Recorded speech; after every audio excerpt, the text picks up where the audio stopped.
thank everyone who joined me this evening for second Superintendent's Forum. Our last Superintendent Forum was actually via Zoom. So our goal is to try to get back to doing things, somewhat normal. We're going to try to hold these meetings in person as long as we're allowed to do so. And obviously, I want to, for those individuals who would prefer to be, at home, virtual, we'll continue to do that. But I just want to again thank everyone for being a part of this event and supporting what we're doing here in the Chester Upland School District. As I explained to the guests last month, this is something that we will continue to do each month. I don't want this to be mistaken with the receivers meeting. The receiver, Mr. Nichols, holds its meeting, which is synonymous with our board meeting where policies made and different things take place. This meeting is primarily informational. It's just a meeting for me, the superintendent, to be able to reach out to the community, to update you on what's taking place in our school district, and also get an understanding of what I can do to better support all the stakeholders in the community. So this will take place every single month. Each month I'll have a special guest. Tonight my special guest is Dr. William King, who is a pediatrician in Philadelphia. He is actually the individual who's supporting us and helping us with COVID. As on cue, he's coming in. You can join me up here, Dr. King. Okay. Yep. So what I will do, and how this meeting will go each month, I go through a little agenda, not much of an agenda, but just my talking points. And after my, wherever you want to sit, here? Yeah, there's space. Yeah, 6 feet, yeah, there we go. After I go through my talking points, then my special guest will come on, and then at the end, I'll take some Q&A, and I'll try to answer anything I can for you. And if I can't answer tonight, I will always, get back to you with an answer. So I always start with business or information from the previous meeting. So during the previous meeting, there was parents from STEM Academy High School who had raised questions about students having lockers. So I wanted to make you aware that we've ordered padlocks for each student in that high school, so they would like a locker. The building principal, administration, assistant principals will support and assist the students in having lockers for the classroom. For the school, for their use. It was also brought up about water fountains in the buildings. So we are allowing students to use water fountains. We have cups that students can use to fill those their water up. We've also provided pallets of water, cases of water in each school for students who, for the schools where some of the water fountains may not be functioning properly. But those are being delivered, 5 cases to each building tomorrow. And again, most of our water fountains are working. Children are able to use cups or bottles to fill those water stations. We are in the process of getting hydration stations. So the hydration station kits were ordered. Unfortunately, again, with transparency, the size of the kits were incorrect. So we do have the kits. We are sending the kits back. They'll be coming back and speaking with Mr. Howard, our operations director of facility. Said that his hope is that those will be installed sometime in November. So again, I'll update you next month on where we stand with the hydration stations. There was also some concerns, or parents asked about the AC in the buildings. Obviously right now we're transitioning into some cooler days, so the AC has been shut off. We have switched over to heat in our buildings. We haven't turned the heat on to use, but the heat is, once it gets cold enough, we're prepared to make sure that there's heat in all of our buildings. So that will definitely be taken care of. So now I'm going to just speak to some past events. This is obviously my first year here in the Chester Upland School District. I experienced my first Chester Upland homecoming this past month, which was a phenomenal event. I've truly enjoyed myself. It was really great to see the community come out and support the school district. I thought that was an amazing thing. It was nice for people to be able to reconnect with old friends, and it was a beautiful occasion. So I truly enjoyed that. And again, it's my hope and desire that the support that I was able to witness for that event from the community, as we have future events, surrounding all these great things we're trying to do for our children, that the community will continue to come out and support in droves and just great numbers, as you did. Receiver Nichols and myself held an alumni meeting this past week where we had a number of alumni members come out. And the goal of that meeting was just to ask for their support for future partnerships. We want to connect with our alumni to support us in giving back to the students and providing them opportunities to just work with them and to just help them move, help them go forward. So really excited about that. The alumni meeting was, I would say, a success. Great turnout from a number of our members. So again, I want to say thank you and let you know I appreciate all those who came out. Upcoming events, that will be next. So beginning next Monday, Receiver Nichols and I will be hosting a series of town hall meetings, listening sessions where we'll be going throughout the community over the next 2 weeks. All of those meetings are listed on our website. I believe there are 6 venues that we've identified. The majority of those are going to be in school buildings, but there are some community buildings that we'll be using as well. So the goal is to be able to hit every corner of the city with people coming out, and just really the purpose of those meetings are to hear and listen to the stakeholders, to share their thoughts, their visions of the Chester Upland School District. We want to share our thoughts and visions with you as well, and hopefully they'll be synonymous and they'll marry well with one another. And the ultimate goal is to provide something that's second to none for the children of the Chester Upland School District. So the goal is for the receiver, myself, and the entire administrative team, school district, to work together in the common goal of providing these students with something special, something that they deserve. So that is truly the goal as we look to move forward. So my next month's guest will be Dr. York Williams, who's our program coordinator for student services and our social emotional learning. So he's going to come speak to you next month about, about all the great things that we're doing in our buildings, throughout our buildings in the district, focusing on the social emotional learning needs of our students. As we all talk about, I guess it's past 20 months, we were in the pandemic for 18 months, but it's been several months that our students have been dealing with this. And it's taken a toll on many, not just our students, but our teachers emotionally, the community. So we're focusing on making sure that we're healing and dealing with this. So Dr. York Williams will be the special guest next month.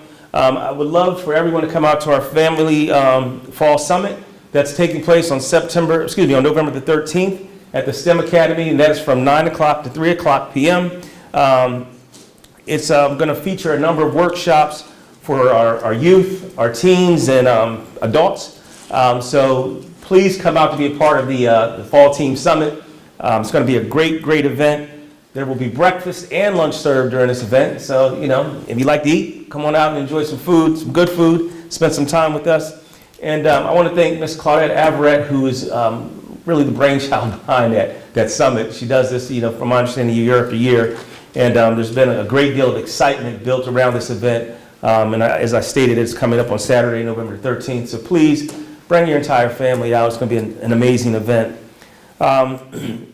Next, I wanted to make you aware that Receiver Nichols and I are also creating an advisory board. And this is going to be made up of, a number of stakeholders in the community who we are identified, who will serve as our sounding boards. As we come up with new ideas or thoughts, we want to share our vision and the thoughts with them and really just pitch it to a group of individuals from various backgrounds to say, that's been tried and it'll never work here, or, that's something that we really need here in the Chester Upland School District. So we really want to, again, partner with individuals to help us, go in the direction that we believe that our children deserve, and without a doubt, we know we're going to make happen. So again, that is just the opening of my meeting. This is generally how it flows. As soon as I finish this part, and I'm just prepping my good people, because this is what we're going to be doing going forward.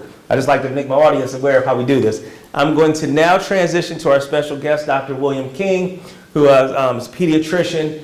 He's been the Dr. Fauci of the Chester Upland School District. It's been, I can't tell you how amazing it has been to have him as our partner. We all have doctors behind our names, many of us, but we're not medical doctors. So when it comes to dealing with COVID and questions about COVID, and we're all concerned about how do we mitigate this thing and make people feel comfortable about being in the building. I can tell you that he was an amazing resource to helping with that.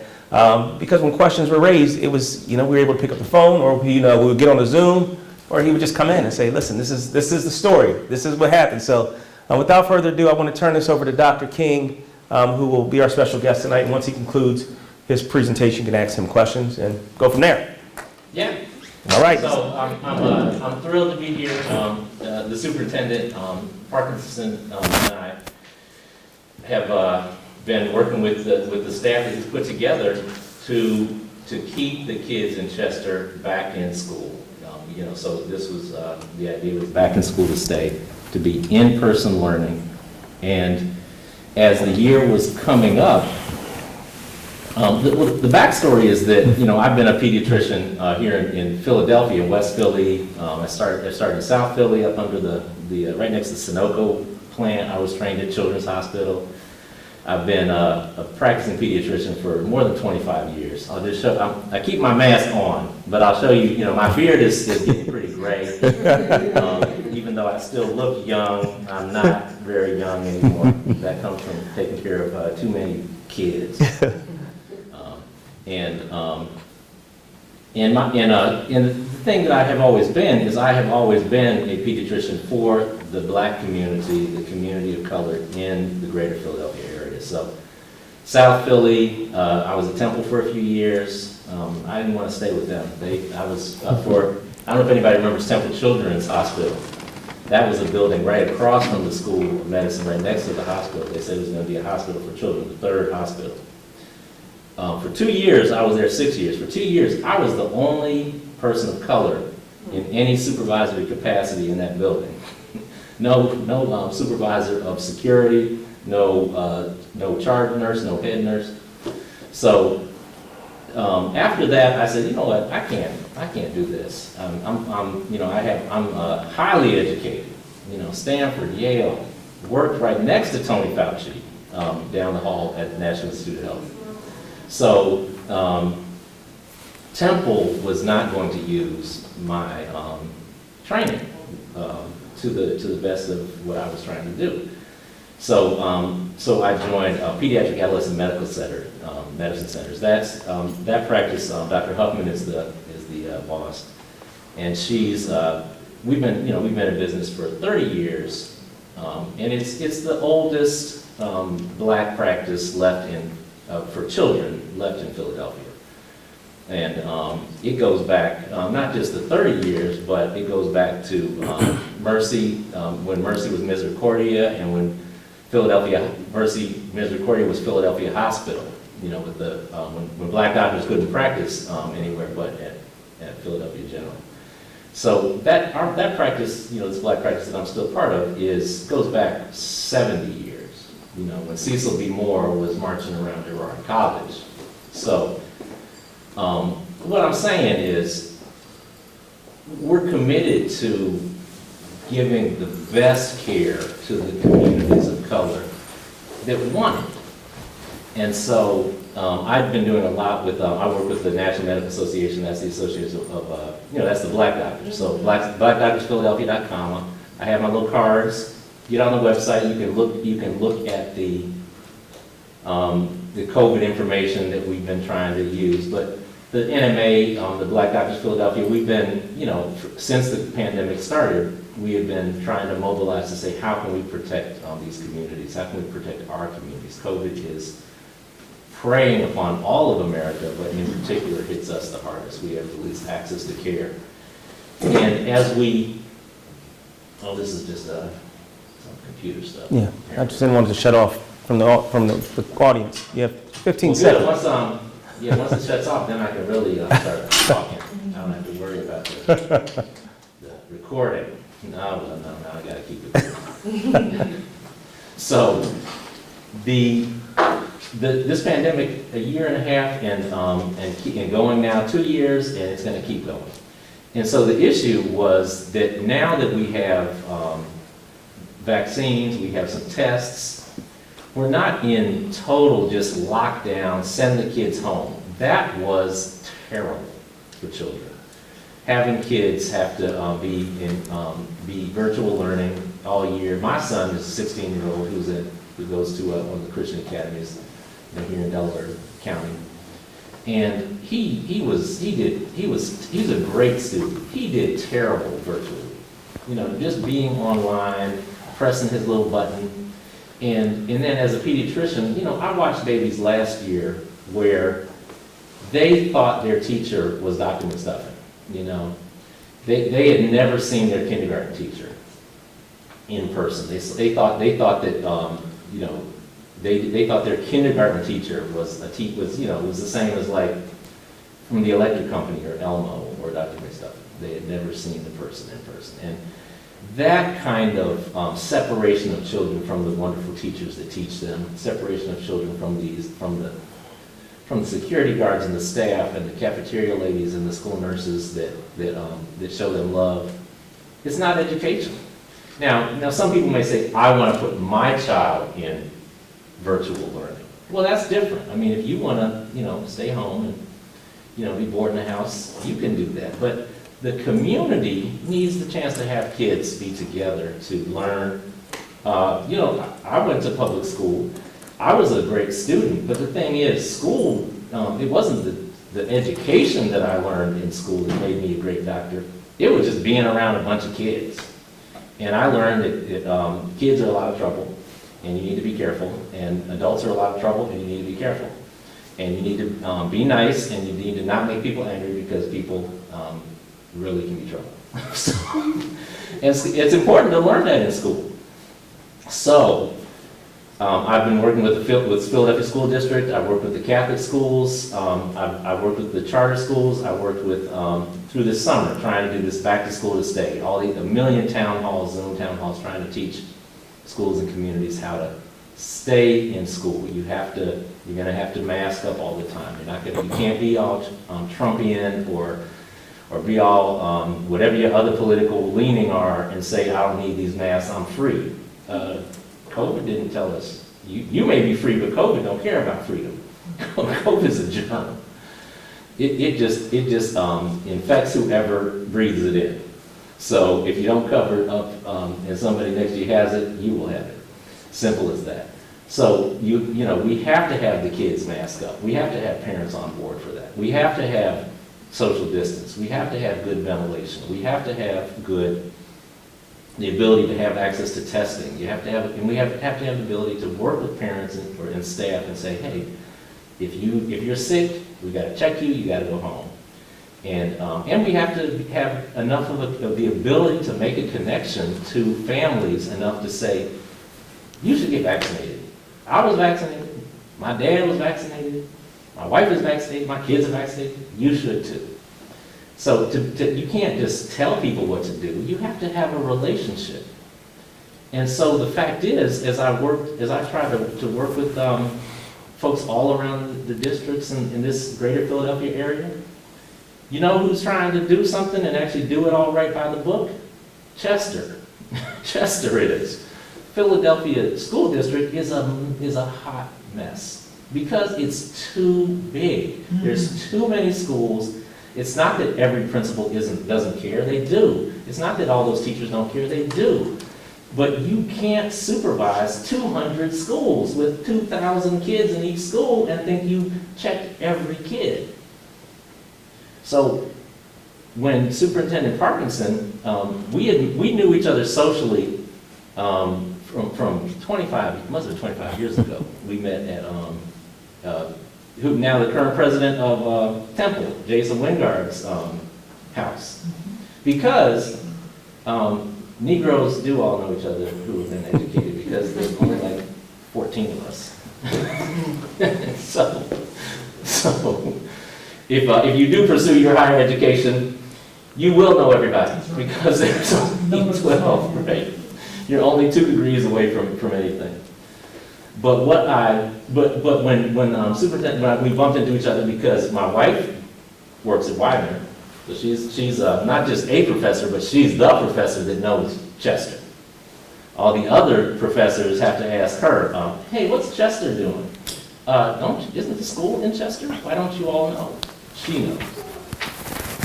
I won't quote her name because she deals with everybody in Chester all the time anyway, and so when you ask around, you will find her. But she doesn't need me to bring her up in every meeting. But my daughter is, she worked at the Chester Boys and Girls Club for 2 or 3 summers while she was going to college. She just graduated. And my son went to the Wider Child Care little program in Chester. So we know and we love Chester. We live in Yaden, which is right around the corner. And we've been in Delaware County for 25 years. So when superintendent said, hey, what are you doing over here? I was working on a vaccine program just to for Chester. And I said, well, yeah, I'm just trying to, hype up folks to get their vaccine. He said, hey, I'm coming on board, and we need to keep these kids in school. Can you help? And the rule is, you go, if you have talent, you go where you have the best opportunity? No, you go where people need it and want it and are going to try to actually do what needs to be done. And I went to the Chester homecoming. I've been to Freaknik. I've been to Penn Relays. I've been to Welcome America, down by the art museum, and watched the fireworks. I've been to Unity Day back in the day. I go to Odun Day. I ain't never seen nothing like that. I was like, what kind of homecoming is this? This ain't just a high school? I've never, 50-year alumni, they had 5 different DJs. The whole Welcome America, for 1 million people, had 2 DJs. So, Chester is really both a small town, it's really a big town in a small city. Or it's a small town that thinks it's a big city. I'm not sure which one it is. But the thing about it is, the fact of the matter is, if you come and you have a team that's being put together that's trying to actually just take care of one thing and do it right, and you have a community that is actually quite unified, rich or poor, irrelevant. Black or white, irrelevant. What's necessary to have things work is a unified community and a professional team. When you get those two things together, it's easy to make things work. And the fact is that Superintendent Parkinson was putting together, he's not putting together, it ain't nepotism, just hiring like people's uncles and stuff. He's putting together like, what's your training? What do you know about this? I know everything about COVID. Everything. The reason is, in 1989, when I was in the lab working on kidney cells or something for trying to just get my molecular biology training, Tony Fauci said in a lecture he had, because he was at NIH, he said, when epidemics come, we didn't know there would be such a thing as a pandemic, meaning an epidemic that involves everybody on the planet. We hadn't seen that yet. What we were seeing in '87 when I was there, he was at the front edge, and he's been in that same job for the past 30 plus years. This was Reagan's second term. He's been there since Reagan's second term. Reagan, H.W., Clinton, Obama, George W., Obama, Trump, and now Biden. Same guy trying to help the U.S. focus on how do you keep it healthy when a germ is coming. This ain't the first epidemic he's seen. What he said then, I still remember, which is that to stop an epidemic, you need to understand the germ and you need to understand the people. You need to understand both. Now, I abandoned the lab. It was too lonely, and I went to become a pediatrician. And I've been practicing as a general pediatrician for 25 years. But when this epidemic hit, I had to start trying to help and understand and do what I could. And I try to talk to all the schools in Philly. You just can't get through. You can't get through to them. You can't, because the superintendent and then as the assistant superintendent, you have to make about 75 phone calls. At Chester Unified Upland School District, you got to make 1 phone call. Superintendent Parkinson picks up the phone. Ron Simonson, the pandemic coordinator, I was on the other side of the building trying to get into the school board meeting. And I said, hey, Ron, where's the front of the building? And he said, yeah, Dr. King, you need to. So you make 1 phone call, and they pick up in 5 seconds.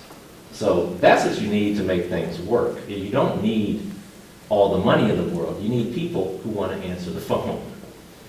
Now, when it comes to this pandemic and keeping the kids in school safe, we look at every single case, every single kid, every single staffer, every single student is the school nurse at whether it's STEM or whether it's Chester High School or whether it's Toby, whatever, all 6 schools. The school nurse logs that in, she collects the information, she calls up to now the new amazing head nurse, Tiffany Gibson, Nurse Gibson. That's a bad girl. She is, I'm pretty highly educated. She's job trained, she was trained amateur, she is world-class nursing. She does things by the book, diligently. She said, she pre-programmed her computer to send emails to say, oh, here's some information. I said, where are you? She said, well, just to stay in touch. Oh, wow. And, not just I'm out of town. Yes. But she sent a little information each other. So before she left, what I'm saying is the school nurses called Nurse Gibson, Ron, the pandemic coordinator. The 2 of them tried to work out the case, and every single kid, every single situation, they emailed me, Dr. King, what do we do about this one? So this child, her mom is COVID positive, but she hasn't tested yet. She might be COVID negative. So what should we do? Is she out for 10 days? Is she out for 7 days? What do we have to do about this situation? Okay, well, this child, she was on vacation. She was sitting next to this other child, so do they all have to be put out? The thing is, we have very specific protocols. We're not making it up. Every situation, we have a protocol. But even then, you need a referee. Because when you have the rule book, it's like interpreting the Constitution, or, I'm a Baptist, it's like, reading the Bible. I may think I understand the verse. Hey, Pastor, what's this verse mean compared to the rest of the verses? What's this part of the Quran mean compared to the rest of the Quran? What does this rule mean compared to the rest of the kids? So each of these situations, sometimes there's some little questions. So that nurse is not just pulling out the manual and saying, okay, well, it looks like this is 10 days out, or it looks like this is 7 days, or it looks like this is 5 days. She's saying, okay, it looks like 5 days. Let me check that with the other 2 team members. And then they say, Dr. King, you're the final referee on this protocol. What's the rule here? And that's how each decision is made. So although, sometimes a parent will say, hey, this isn't fair, because it seems like she should be able, why should she be put out for all these days? She's going to lose her education. Your child is unvaccinated. And your child is, her temp, I just went in there, my temp was 97. If my temp had been 101, I would have had to turn around. The meeting would be canceled. Dr. King won't be here because his temp was 101, because that's the protocol. I would have had to go chase down and try to find Nurse Gibson and get one of the rapid tests so I could test to stay. Because if I was in here shivering or in here coughing, if I start sniffling, Mr. Simonson, hey, Dr. King, you got to get out of here. You got to go test to stay. You need to go do your COVID test. So here, the thing is, Chester has the Abbott-made Bionex Now rapid COVID tests, which think are the best. That's the gold standard for rapid tests. Now, these rapid tests are not perfect. They also cost money. At the pharmacy, they're $25. So I don't know where he got so many of them, but we got enough to test whoever we need to test here to make them be able to do a couple of things. So what are they trying to do? How do you keep all these kids in school? Well, if you don't monitor, if you don't worry about vaccinations, then what happens is, when somebody gets febrile, you assume they have COVID and you send them home. You send them home for 5 or 10 days. If you have no test or no way to know, they have to go home for 10 days, because that's how long it could take for them to show COVID. You don't know what's going on. But that's not what you do if you have testing available.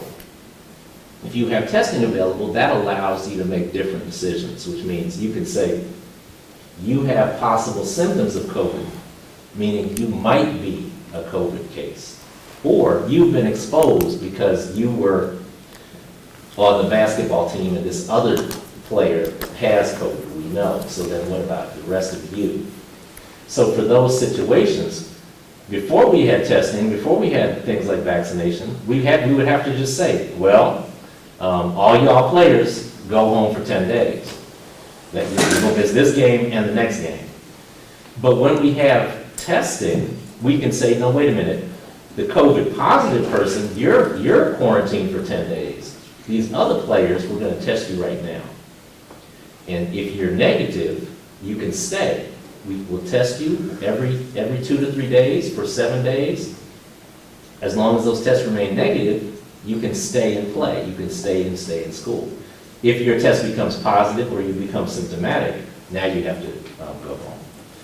If you are, but then here's the other thing that really makes things even easier. And part of the reason I'm happy to be here at this time, we've had so far 68, I think it might be 69 now, 68 cases that we've had that are, specific individual situations that we've had to trace and make decisions on. So about a dozen of those were staffers. So cafeteria person, security guard, teacher, coach. Of those 68, about half of them or so, about 25 actually, not even half, were confirmed COVID positive.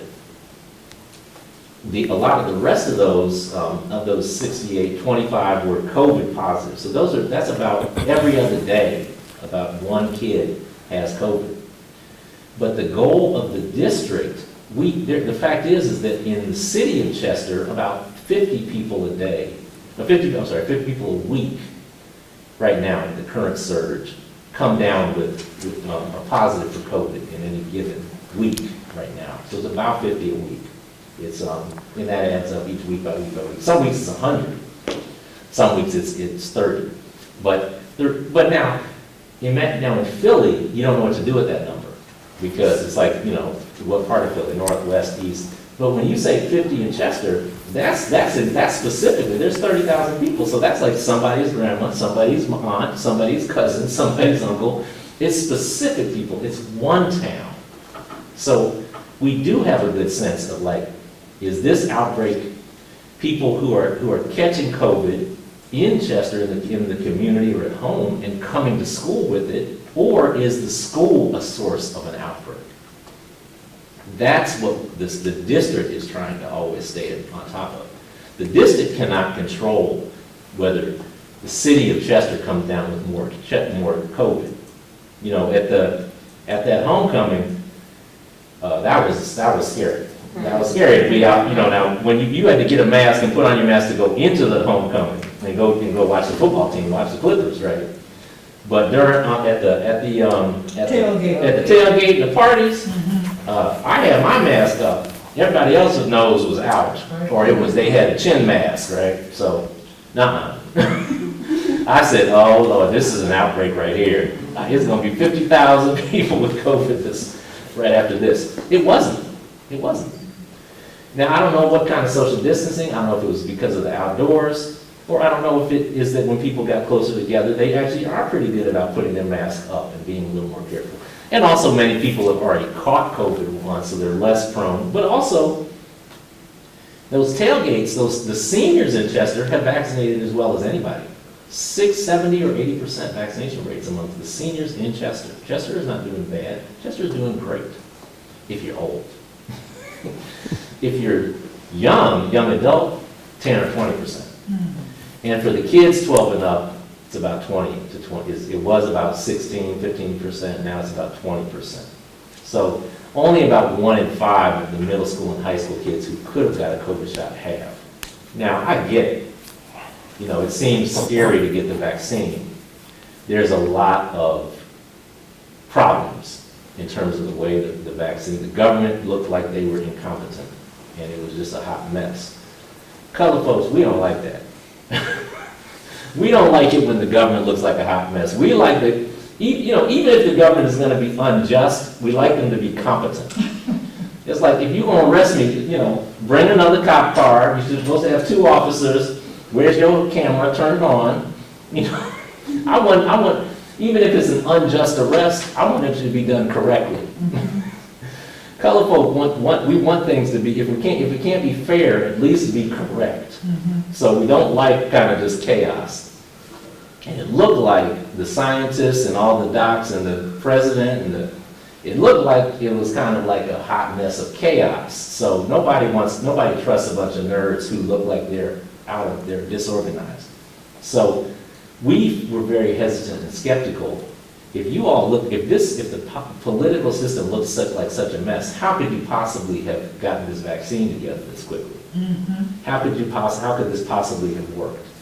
Well, it ends up that the biotech companies who did the mRNA vaccines are just, it only takes about a year to get to 11 months to do an mRNA vaccine for any germ. The technology is just very expensive, but it works very, very well. So the vaccine is in fact safe, and 200 million doses have proved it safe. But it's hard to take that leap because it looks like this thing that I'm about to put in my arm, maybe it could do trouble, because that's what I heard on Facebook, that's what I saw on Instagram, that's what my YouTube video told me. But COVID, I've seen people catch COVID and it seems like they're okay. I'll tell you, that's not true. You know, I mean, the fact is that, yeah, lots of people are okay, but between 1 in 100 people and 1 in 10 of our people who catch COVID die. So, as a doctor, that level of danger is too high. So for kids, what we worried about is not that they would catch COVID and become very ill. Although there were about 6 kids in Children's Hospital during this Delta surge in any given week in the hospital on oxygen having a bad time with COVID. No deaths, though. There's a few deaths in Pennsylvania of children. But children dying of COVID is very rare. It ends up that COVID is not preys upon our immune systems as they age, as our immune systems are weaker and older, as we've accumulated more damage to our hearts or lungs or blood vessels, or COVID preys on that. COVID is like a fire that preys on the weak spot, you know, or like a hurricane that hits the weakest buildings.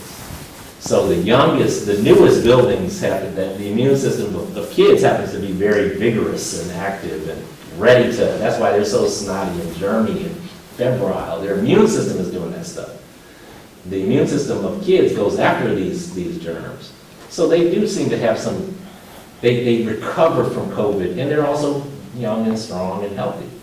So they're not kind of the old house that's hit by the hurricane. They're kind of the newly built, good alarm system house, or the new car with the new technology. So kids get through COVID better. The danger is kids will catch COVID, kids will spread it to other kids, and those kids will go to other households.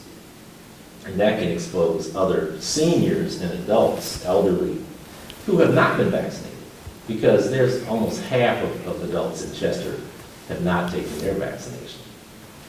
You adults who are unvaccinated could die if you're unvaccinated. The reason is our immune system is ignorant of COVID until it is educated about COVID.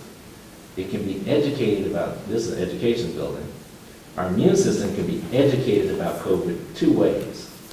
It can either learn it through a training program, which is called vaccination, something designed to teach the immune system, hey, this is a spike protein, you need to respond to it when you see it the next time. That's what the vaccine does. That's all it does. It doesn't have germs in it, it doesn't have computer chips in it. It instructs your body to make one protein, the spike protein. Your immune system sees that, it recognizes it as foreign, and it develops a defense within a few days. If you don't do that, you don't let your immune system get trained and educated on COVID, you say, I'm just going to wait and see how it goes, then your immune system is instead invaded by COVID. It is ignorant of COVID, and it will have to learn through the school of hard knocks, and that's called infection. So when your immune system is infected by something, it's kind of just like when you just try to learn something without any teachers. It just has to kind of fight and fight for 5 or 10 days, hope while COVID is trying to kill it, it's trying to build a defense. It takes 5 days for the immune system to respond to COVID. So when you catch COVID, your immune system is not making a counterattack on it for 4 or 5 days. So COVID is attacking your liver or your heart or your lungs or your brain, wherever you have a weak point, without any defense for 4 or 5 days. So I don't know about, I mean, if you're in Chester and if somebody breaks into your house and 911 does not come for 4 or 5 days, you are done. I don't know about, I know in Yaden, when I call 911, I want them to come in 5 minutes. When you're vaccinated, your immune system has already learned what COVID looks like. Your immune system responds in 5 minutes. Just like 911 is supposed to come, 5 minutes. If I get called, if I'm being mugged, and they say, well, we'll be there in 4 days, I'm done, right? So that is not good enough. So letting yourself catch COVID and see how it goes. COVID leaves a mark. Even if you survive it, COVID is like a bullet, it will leave a mark. So even if you survive the infection, you don't know what damage happened to your heart. You don't know what damage happened to your lungs. You don't know what damage happened to your brain. I caught COVID a year ago about now. I know exactly the little family who was not wearing their mask right in the office, and all those 7 months of precautions and shields and masks, the vaccine wasn't ready yet. So I was, just trying to protect myself and had my gloves, my hand sanitizer, and my, remember chasing for hand sanitizer all those months? So from February 2020 until November 2020, and then I caught it. COVID didn't put me in the hospital, but I had brain fog where I didn't understand English for a week. And that's not uncommon. I have other colleagues who have got COVID, doctors, in the same kind of situations, being exposed from patients or being exposed in the hospital, trying all the masks and the shields and all that. It's inhaled, so it just takes one wrong breath. So I had a heart monitor from November till my heart didn't stop having troubles until August. So what I'm saying, everybody who is unvaccinated, is don't take that chance. And I'm bringing this up because if you adults don't talk to each other, your family members who have not been vaccinated, the young adults who have not been vaccinated, and you don't convince them to want to get vaccinated, I'm not saying to get vaccinated, to want to get vaccinated. It's kind of like saying to convince somebody to want an education. I don't need no education. I've been doing fine here. I get it. I'm just saying, if you learn stuff, you would know stuff. If you can convince your adult friends and family who have not yet been vaccinated in this community to consider getting the vaccine, then they will feel confident. Like when I got my vaccine in January, I was so happy to have a better defense than just thinking my mask was going to protect me, because I saw these variants were coming. I saw that COVID was mutating, and it was going to get a chance to take another shot at it. And Delta is 10 times more contagious than the original COVID. We thought with the original COVID, if you were closer than 6 feet, both people masked down. It took 10 minutes to get infected. That's the estimate from watching hospitals and the biology and the science. Now with Delta, 6 feet, closer than 6 feet, and both people masked down, 2 breaths. Exhale, inhale, they exhale, you inhale, that's enough for Delta to infect. So the point is, when we see these situations of close contact, we do everything we can. When we see somebody, the key is to have people not be symptomatic. Once you're coughing and sniffing or have a headache and body aches, you probably have COVID. So once a kid looks like that, we don't want them to come in, because the chance that they're going to keep their masks on perfectly and the other kids are going to be all perfect, that will not be protective enough. The protection is from the multiple layers of caution. Every kid is supposed to, at the front, is supposed to be temp checked. Every kid is supposed to be symptom checked by the homeroom teacher every day. Every kid is supposed to be masked up, except for when they're eating. And even then, after you finish chewing, you're supposed to put your mask back up. And those cafeteria workers have tried pretty hard to do that. And everybody wants to talk about how they don't do it sometimes. But what I see is that they do it most times, like in this room. Everybody is doing their masking correctly. Everybody in here. Now at the homecoming, but if you walk around Philly or you walk downtown, this isn't how it looks. It's all nose out, chin mask, right? But in the schools, it looks like this. It's a rare exception when somebody's nose comes down. The schools are doing a much better job of that social distancing, the correct masking, and being meticulous. And part of the reason is these parents in this community understand danger. They understand the line that needs to be held to keep children safe. And if we say, you need to keep your kids masked up, you need to keep them, we got to separate them, we're going to put them in plexiglass boxes, they're going to say, yes, sir, superintendent, if that's what we need to do to keep them safe, that's what we'll do.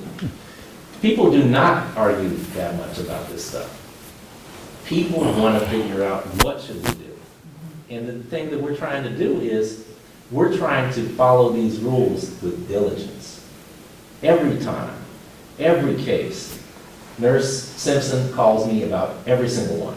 Nurse Campbell, or the Chester High School nurse, every single case. Every day, oh, there it is. What should we do about this? And then those letters go out, those patients are, the families are informed, that mom is called, that kid has to go home, or sometimes, or a lot of times now, we're now doing this test to stay program because we have the testing. So if people, the sick person goes home, but the people who are nearby and exposed, we test them so we don't have to send them all home. So what I was going to do, Dr. King, because I know we have 10 minutes. It's a hard stop at 7:30. Oh, okay, yeah. Well, then, but I do want people to have the opportunity to ask questions, before. If you have any, I know there was one on Zoom. You want to start with that? You can start with that question. So the question on Zoom is, what's the protocol when reporting positive cases to parents and students? Yeah, so when, so there's so positive cases to parents and students. So the protocol is, there's two different parts of it. There's the COVID team, meaning the doctor, the nurse, the nursing team. So when there's a positive case, those individuals have privacy. And so, they're not going to say, like, Susie next to you had COVID, and so surely, this girl is sick, and so that can't happen, right? Because that would be a violation of privacy, each individual. But the specific information about the case, we keep track of that, every single individual, the medical team. But that's kept private. That individual information is reported to the principal. The principal then determines how to inform that teacher there's a case of COVID, and they may confidentially say, yeah, it was Shirley, so that's why she's out of school this 10 days. But that information is kind of between the principal and the teacher, and then that individual who was positive, that child is a letter is sent home, and that parent is called and informed of that specific situation. So if that kid is sick and being sent home, or they're being quarantined, they have to go home for 10 days. They get a letter, and they also they're sent home with a letter, and the parent gets a conversation. For the kids who are exposed, so say Cindy is sitting here, and there's two other kids who she was sitting with, and the nurse is like, no, those kids had their masks down. They're really close. They were close together. Those are close contacts. They are potentially exposed to COVID. Those individual kids, a letter is sent to those families. Those families are notified. They're not notified of who exposed them, but that there was a positive case near your child, and your child will need to. You can get testing, and your child could stay, or if you're not willing to get testing, then your child will have to be sent home. For 5 days until they have a test outside that comes back negative, or if they won't, I don't want any tests, I don't want anything up my child's nose, well, you have to be out like you're for 10 days then, like old-fashioned quarantine. But that information is mainly sent home based on those individual contexts. So we don't do things like saying, a kid in the second grade, Mrs. Jones' classroom was positive, so all 30 parents are going to get notified.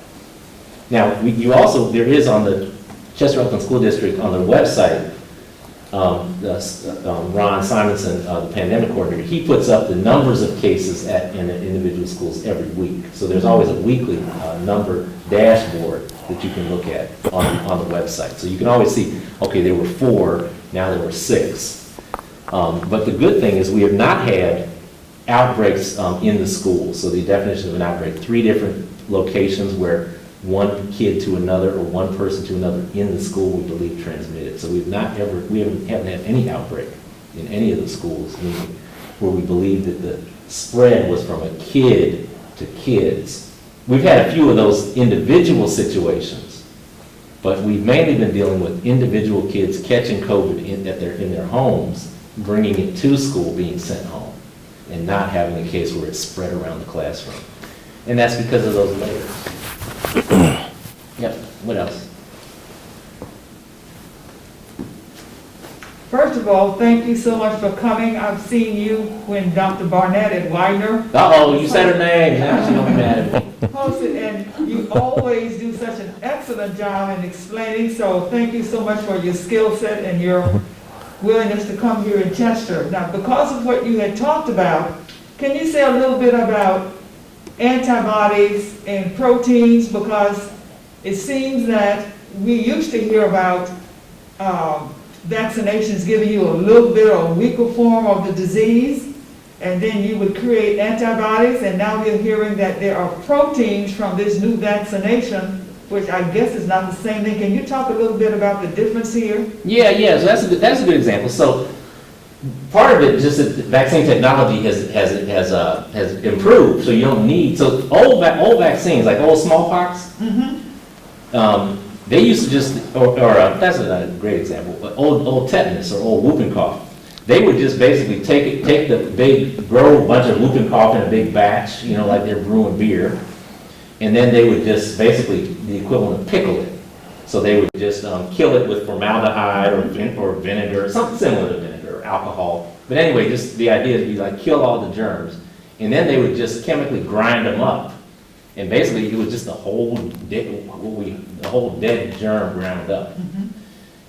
That was a problem. And then other vaccines and there's still, like for example, the measles vaccine, there's other vaccines that take the actual germ and let it grow and grow and grow until it's weakened. Like they take the wild dragon and they domesticate it until it's like a kitty cat. So that's how the chickenpox vaccine, it's a live chickenpox that's been turned into a kitty cat instead of a tiger. But you can't do that with a new germ because you don't know what that tiger, you don't understand everything about that tiger yet. So you can't take a new infection and try to use a live vaccine. Now, actually, China, their vaccine starts with like the whole virus kind of ground up. No American company was going to do that because the lawsuits would have just wiped them out. There's no way. That was just too unsafe. Now, that's the cheapest way and the quickest way is just you get a copy of the virus and just try to kill it and grind it up.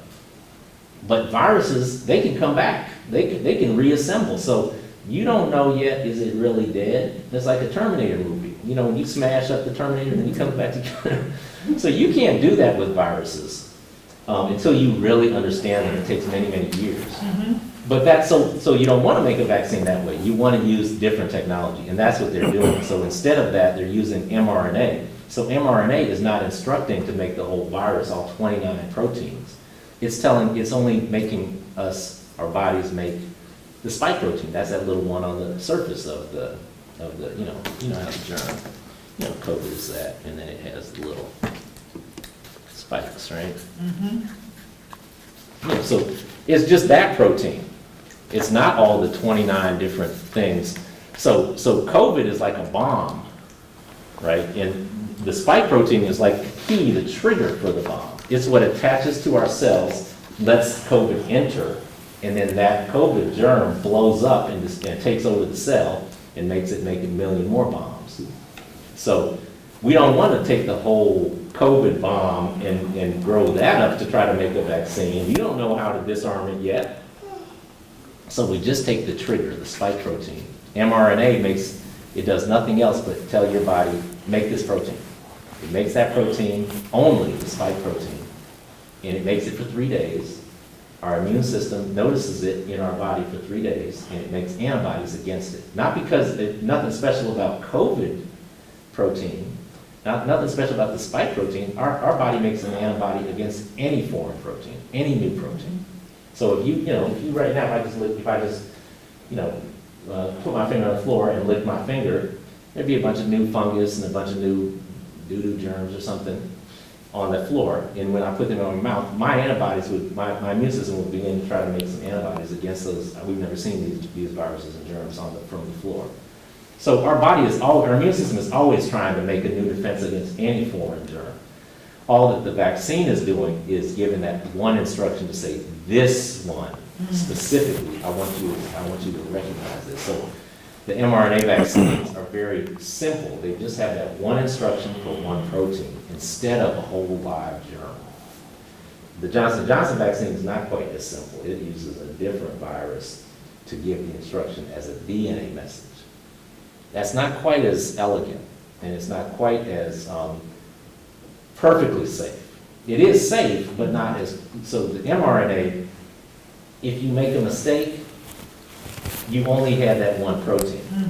If you make a mistake, there's nothing alive. If you make a mistake, there's no cells that are growing things. If you make a mistake, there's no DNA that's going to go in and mess with your DNA.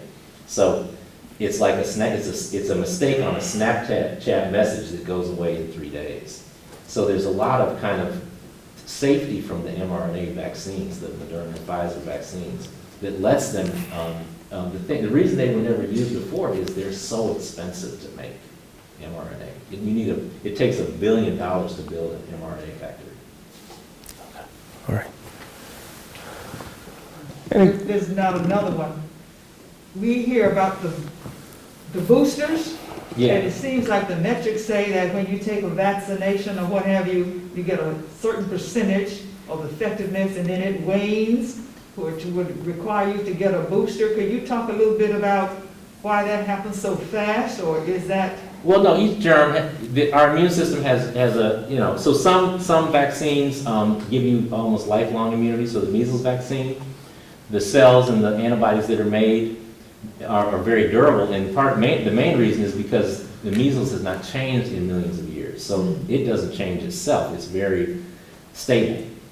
COVID changes every 4 months. There's a new variant. It mutates very quickly, and so we have antibodies against old COVID, but at some point COVID will keep changing until those antibodies don't recognize it as well. And so part of it is that Delta is a little different, and our immune system not recognizing it quite as perfectly. And the other part is that our immunity, the way we make a defense against cold germs like coronaviruses, it just isn't as strong. So that's true for many colds, many common colds. If you catch one kind of common cold, you will often catch it within another 2 or 3 years because the body doesn't make long-term immunity to many of these kind of germs. So COVID, it was just the perfect alien. It's cloaked in it's cloaked as a relative of a common cold that our body would not normally go after in an extreme way, except it's a murderer. So the problem is not that the vaccines aren't working, it's just that coronaviruses are hard to make. Our body doesn't make because see, remember, the vaccine is not doing anything to you. It's just showing your own immune system what to do. So Colin Powell, he was fully immune probably when he got his vaccine in January, but then he got his cancer treatments, and he got his, and his cancer was of the immune system, white cells. So he lost all that instruction. All those cells were probably wiped out by the chemo. So he had no immunity. So basically those files of immunity were erased. And so then when COVID came, his immune system, he could have gotten his booster, he was probably sick with cancer, and so they couldn't give him anything when he was being on immunosuppressives. Yeah, so same with somebody who's on lupus or somebody who has a transplant, or your immunity is almost wiped out sometimes. So it's not really that this so the booster is just to say, if your immunity is weakening, you need to get re-instructed. And we think probably a year. For Johnson & Johnson, it only was 1 dose, so they're just really making you take 2 doses, because that just works better anyway. But for the other ones, they want to give your body the chance to get, like I'll probably get my booster because I got sick with COVID. That was my first exposure, my immune system. My vaccines gave me that booster. But if my immunity is weakening, I want to be kind of fully trained. I want my immune system to be fully trained on COVID. I do not want the new COVID Delta Plus to have a chance at my immune system that has forgotten things about COVID. Yep. Have a question? Yeah, I have one question. You were saying about the kids that, if they tested positive, but how would you know if they tested positive for COVID if their parents don't want them to get tested? Well, no, if their parents don't want them to get tested, they get sent home. They have to go home for 10 Okay, they days. get sent home, so how would you know that they're clear from COVID if they're not going to get tested? Oh, so that's where the 10 days comes in. So we believe in general, and this is the CDC that's telling us this, right? Is that if you have symptoms that we think are COVID, then if you stay away from people for 10 days, it is likely that you have developed, you have gotten through your illness, you have developed immunity, and you will no longer be contagious after 10 days. Yeah, that's- because I'm immune compromised, Right, because I had cancer. I'm a 21 right, years yeah, old. that's right, So my child is a junior at STEM Academy, right, and I know they get a couple of cases there. right. So, with that being said, my mom's going on 79 years old. We all have our vaccinations, but it's not fully protected. Right, because of your So- immune system. My thing is, So- if the parents is not going to let their child get tested, then that's a big issue. Well, no, so then the other part of it is that also though, when you come back at day 10, you have to also go back to the school nurse. If you are symptomatic still, so if you're still sniffling or you're still coughing, then the 10-day count starts over.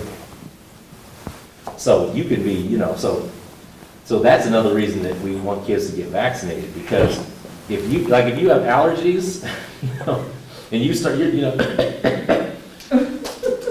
better get a COVID test, you're going home for 10 days. And then you come back, you're another 10 days.